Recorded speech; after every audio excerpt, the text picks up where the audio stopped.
Hi, this is Angei Fernandez Salis, and welcome to my final project for ethical issues in the movies. Today, I'll be doing a podcast where I'll be talking about the famous documentary film The Phantom of the trial of Carlos de Luna and its aftermath. I'll be focusing on capital punishment and racism and where we can find it in this film. It was February 4th, 1983, a town named Corpus Christi in Texas. A 911 call came in from 26-year-old Wanda Lopez, who was working at the gas station store, Diamond Shamrock. On the phone, she tells the operator of a Hispanic man with a knife outside the store. He soon approaches her and stabs her twice while giving him money. Kevin Baker and the Arzuaga couple had witnessed the Hispanic man running away from the gas station. The police soon finds Carlos de Luna hiding under a truck on a street near the gas station. Carlos is brought back to the gas station so the Arzuaga couple and Kevin Baker can confirm the suspect. And they do. They also find $149 on him, which is the same amount that was stolen from the store. De Luna was quickly arrested and went on trial for the murder of Wanda Lopez. The case mostly depended on eyewitnesses and the 911 recording of that night, plus De Luna's history with the police. Throughout the trial, De Luna continued claiming his innocence and said Carlos Hernandez had committed the crime. De Luna had seen the murder, but he ran away scared of getting involved with the police again. The police did a quick search on Carlos Hernandez, but there was no evidence that he existed. This claim was used against De Luna, calling him a liar, along with another lie claiming that night he was going to see Mary Ann Perales. July 20th, 1983, De Luna was found guilty of capital murder, but the prosecution offered him life in prison with the possibility of parole. De Luna declined, stating that he was innocent and he wouldn't get punished for something he didn't do. The jury saw all the evidence about De Luna having run-ins with women and had to decide between life in prison or death. He was sentenced to the death penalty by lethal injection to stop any future murders of women. De Luna and his lawyers had tried for years to appeal his conviction, but were only able to delay his execution date. The Court of Criminal Appeals said that De Luna had been given a fair trial with lawyers and a jury of his peers. During this time, René Rodriguez, an attorney for Wanda Lopez's family, found crime scene photos where police had contaminated the scene and blood was everywhere. This meant that De Luna should have had blood on him, but none was found and he was caught that night. Rodriguez showed this evidence to De Luna's defense team, but they did nothing with it since the case was already closed. Attorney Rodriguez reflected on this and said, "All these poor people, they were all getting found guilty. They were all going to death row, and nobody represented them. It's all about money.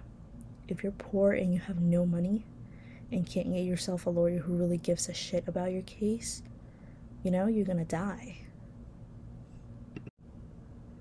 Throughout this documentary, we also hear from Manuel De Luna, Carlos' brother, and Mary Conejo, Carlos' sister, as they talk about their childhood.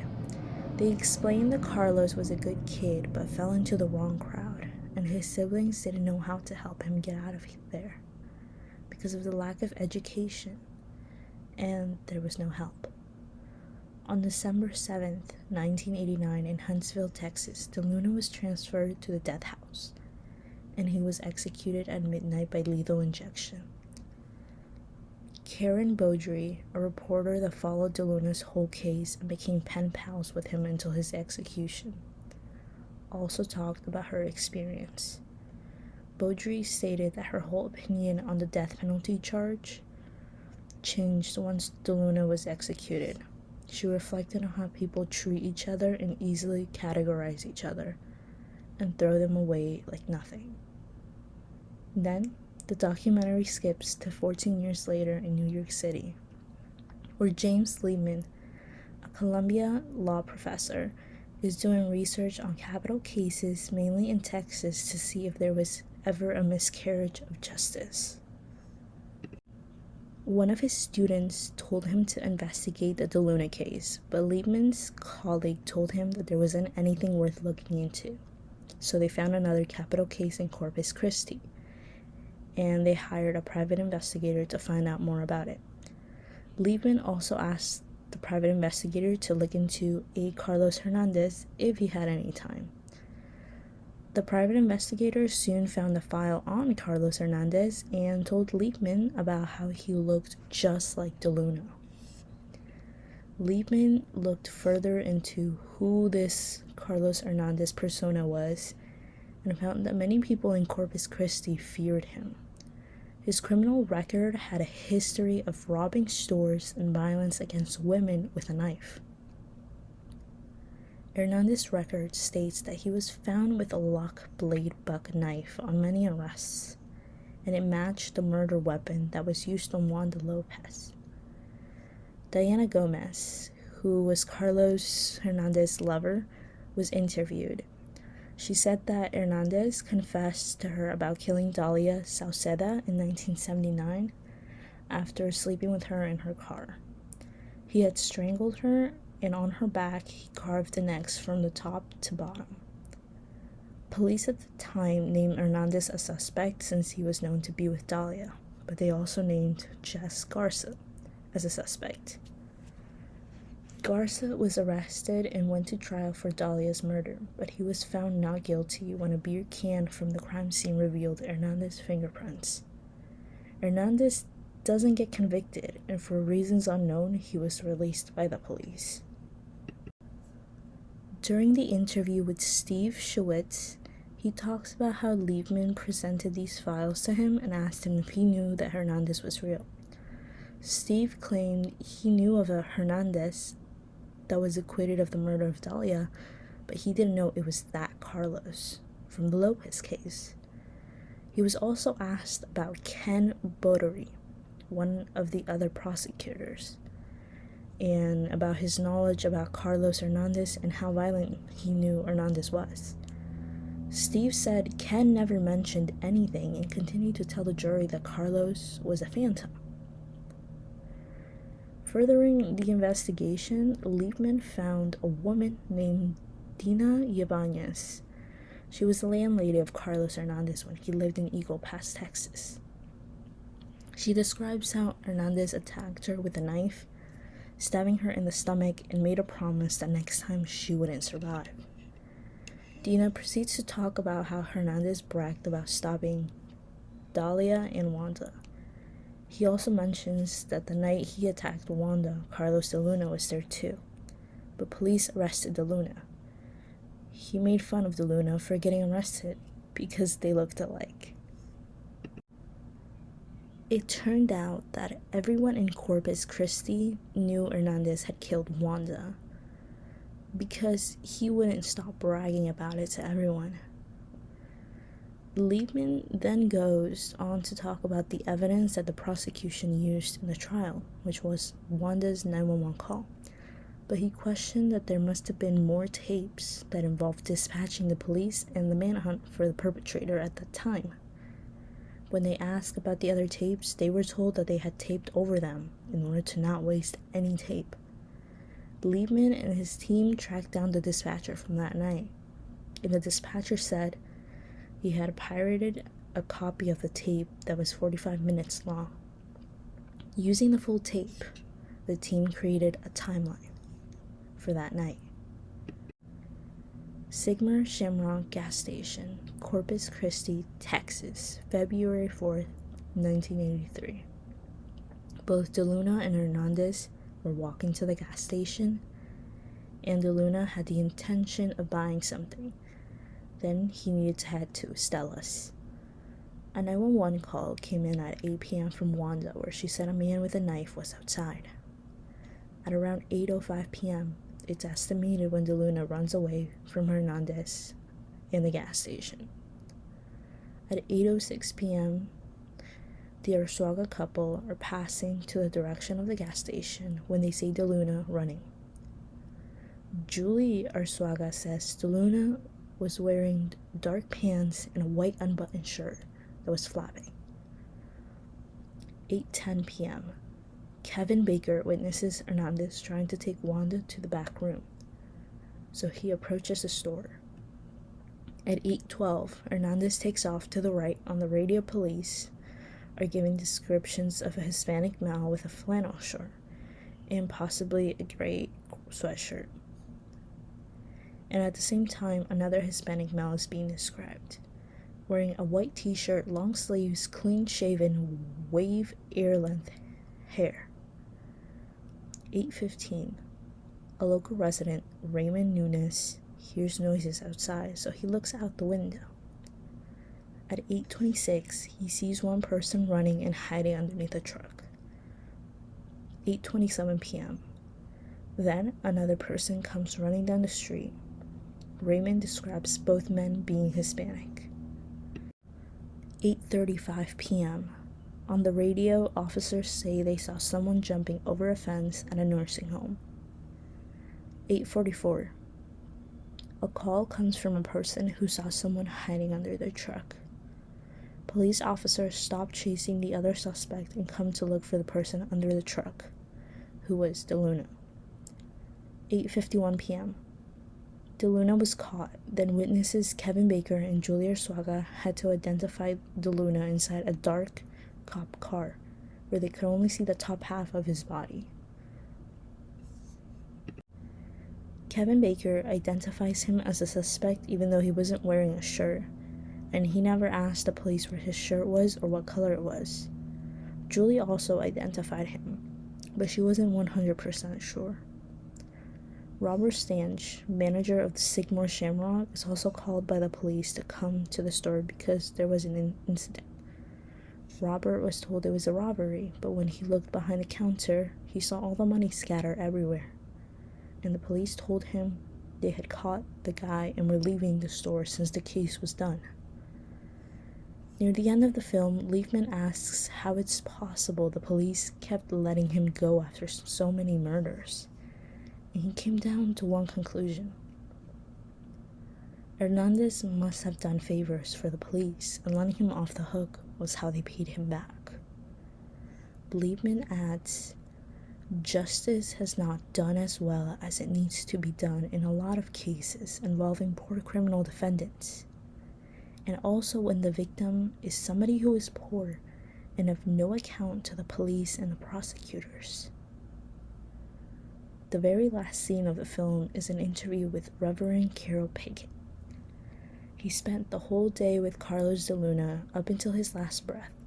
The Reverend talks about how he knew that DeLuna had done bad things, but murdering didn't seem to be one of them. The Reverend says, it's like, Texas likes to kill people, to show people that killing people is wrong. Well, sometimes they killed innocent people.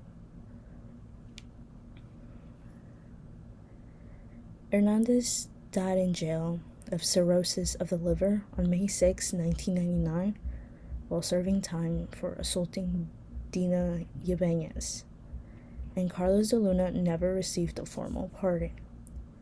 The film also adds the statistic in the last decade, over 60% of those executed in Texas were people of color. The first theory I'll be using is capital punishment. I'll be referencing to the capital punishment slides from class and from the reading piece Reflections on the Guillotine by Albert Camus. This information presented is from the slides. Capital punishment has two kinds: retributivism and consequentialism. Retribution means that in order for justice to occur, perpetrator must suffer like the way they made their victims suffer. Consequentialism has 4 categories: deterrence, discouraging the perpetrator and others from committing the crime; rehabilitation, proposes re-education for the perpetrator; incapacitation, not letting the perpetrator do the same crime again; reparation, the perpetrator has to make up for what they did wrong. You can use both punishments if you are for or against capital punishment. If you're against it, the retributive side would be giving the perpetrator life in prison since there's a chance an innocent person was convicted. On the consequentialist side, the perpetrator can be put in maximum security prisons. The risks on this side are that the perpetrator could escape and keep hurting people. Eye for an eye. Consequentialist side says executing the perpetrator stops them from doing any future damage, and it discourages people from committing the same crime. These 2 punishments bring on great points, but how can one be discouraged from committing a crime if executions aren't made public, and when they were public, it brought uneasiness to viewers? Albert Camus points this out in his writing piece about the dark side of capital punishment and how it should be abolished and replaced with hard labor.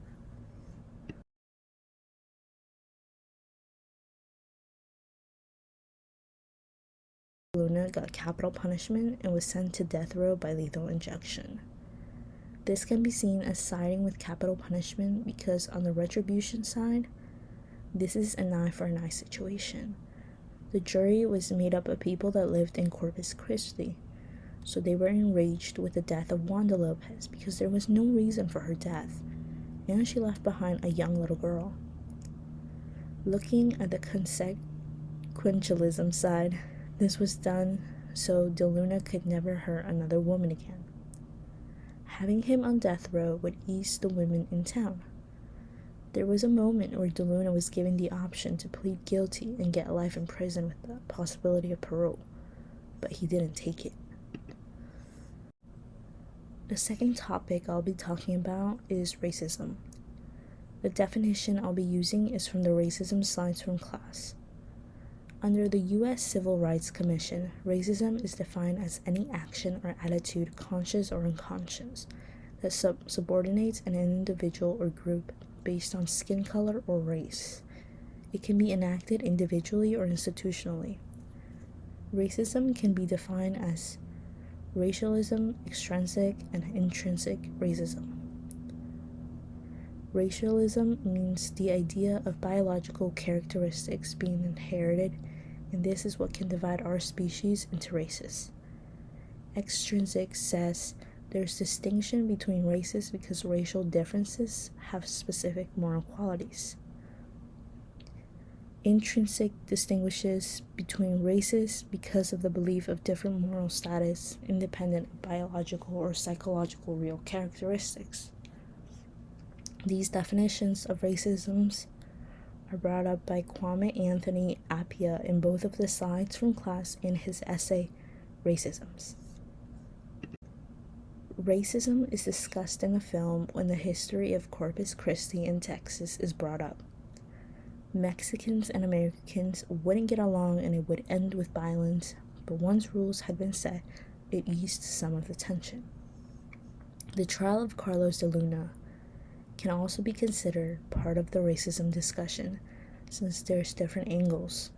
First, de Luna had been incorrectly identified as a suspect due to the fact he looked like Hernandez, and his innocence was questioned because he grew up on the bad side of town and had a criminal record too.